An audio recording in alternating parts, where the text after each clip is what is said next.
Longest government shutdown in United States history has now entered day 25. As Nicole Killian reports, President Trump says he's not backing down and is calling on Democrats to stop playing politics.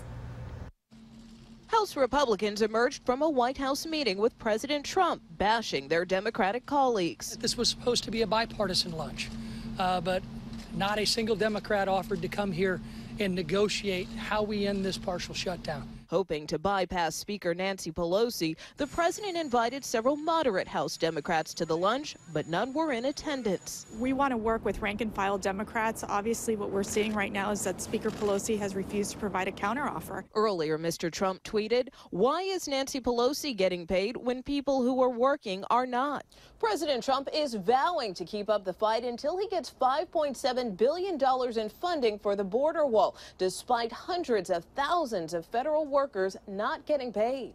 In a letter to Mr. Trump, several Senate Democrats urged the president to meet with federal workers impacted by the shutdown and called on him to bring it to an end. The American people suffering the dire consequences of the shutdown can no longer afford to wait for the president to come around. But Senate Majority Leader Mitch McConnell says Democrats have a choice to make. They could stand with common sense, with border experts, with federal workers, or they could continue to remain passive spectators. Congress is expected to cancel next week's recess if the government is still shut down.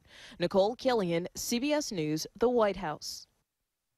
The partial U.S. government shutdown is also costing Delta Airlines about $25 million in revenue this month as fewer government contractors and employees are traveling.